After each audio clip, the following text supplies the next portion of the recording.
Senator Carper, you are recognized for your questions. Thanks, Mr. Chairman. Morning, everybody.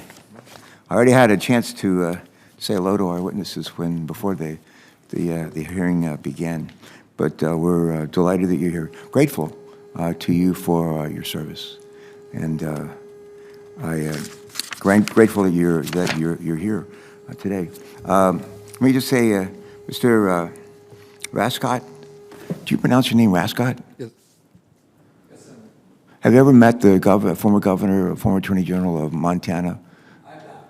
His name is Roscoe, and he spells it almost exactly the same way. One of you is wrong. We'll come back to that for another day. He's a great guy. You love meeting him. Okay, Ms. Rascott, in your testimony, you state that the Countering Weapons for Mass Destruction Office was established to consolidate the Department of Homeland Security's efforts to counter threats from biological, from chemical, from radiological, and nuclear weapons. You also stated that, I think in your testimony, that the office has brought together expertise from, I think, 4 or 5 distinct Department of Homeland Security components into one single office.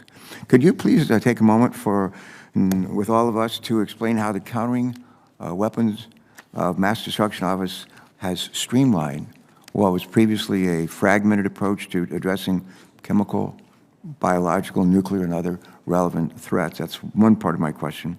And what is working and what needs improvement? How might we help? Okay, so like 3 questions all in one. You want to give them to you again? No, I got it, sir. Oh, good. All right. Thanks for the question, Senator. Sure. I think we streamline things by bringing it all together. And I think I know you've worked with the department for a long time. You remember the legacy offices of the Domestic Nuclear Detection Office and the Office of Health Office of Health Affairs. I think what really, and I wasn't here for the merger, but I think what the merger actually was able to do was to bring some of the discipline and the definitive engineering processes that DNDO used in the nuclear world to some of the very innovative thinking that was over in the Office of Health Affairs as they addressed the evolving health threats. And as we merge those 2 things together, we have got a center of gravity of experts working on chemical, biological, and nuclear threats whose synergies serve to make the department better. But more importantly, we have people whose only job it is to focus on those threats. When this was spread across the components, those components, like many of the other entities in the government, are pulled in a million different ways every day by all the things they have to deal with. At CWMD, our sole focus is on countering weapons of mass destruction.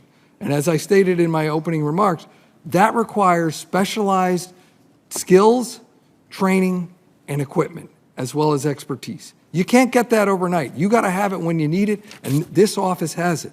I firmly believe this office is the right office to address this threat within DHS and really with some of our efforts across the government. So I think we've done what we set out to do. The second half of my question is what's working, what needs improvement? Focus on what needs improvement and how can we help? So what needed improvement was the clear definitions, especially when it came to our chemical and biological roles and responsibilities. And the bill does that wonderfully. So I appreciate the bipartisan effort and really the level of knowledge shown as it was put together. It was, if you read the CWMD Act of 2018, it's a little bit confusing as to where we go outside the nuclear realm.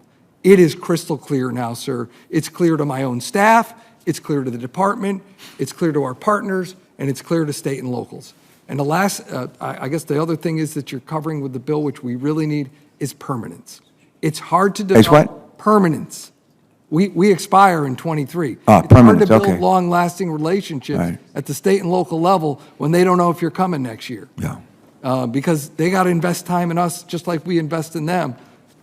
We have stuff we can give them that's valuable to keep their people safe. They need to invest in us, but they need to know I'm going to be here next year. Good. Morale issues. Thank you very much for that response. Dr. Sherman, do you feel up to respond to a question on morale? Absolutely. Oh, good.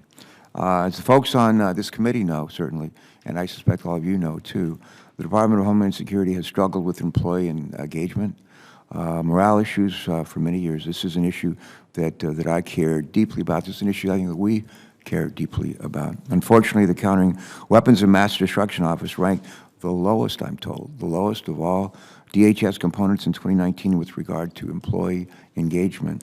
And while improvements have been made since 2019, employee morale and engagement issues persist. Dr. Sherman, in your testimony, you stated that the Government Accountability Office has found that it takes time, oftentimes multiple years, to see real change in employee morale. As we seek to reauthorize this office, what steps can Congress, what steps can we take, or what steps can the leadership at the Department of Homeland Security take to ensure that employee morale remains a focus and that actually continues to improve? Go ahead. Thank you. As part of CWMD's implementation plan, there are 4 guiding principles that actually really speak to and help highlight, in part, some of these issues related to employee morale, including ensuring that there's the building of a collaborative, an inclusive environment, and also working to ensure the empowerment of employees within the office. And those specific guiding principles actually align very nicely with drivers of employee engagement that do come out of the Federal Employee Viewpoint Survey, which we've been discussing this morning. We feel that CWMD, the office, has really taken steps to continue that focus. Yes, it does take time, but having conversations to identify root causes of that lack of engagement is important, and it's something that the office has done. Also, thinking about how to connect mission to employee engagement. We think that that's really important, and the office has done that as well, but we'd like them to continue to further engage, provide support, and incorporate employee viewpoints and perspectives into their activities to better, again, bring the mission with the focus on employees closer so that they feel more satisfaction. They feel as if they can see the line of sight with the work that they're carrying out, and ultimately feel more engaged with the work overall that they're providing. Good, thank you for that. I'll close with this thought. I go home almost every night to Delaware. We're like an hour and a half train ride away, and I like to go home and come back the next morning. I do customer calls all the time, to businesses, to schools, to nonprofits in Delaware. And I love asking people this question: what gives you joy in your work?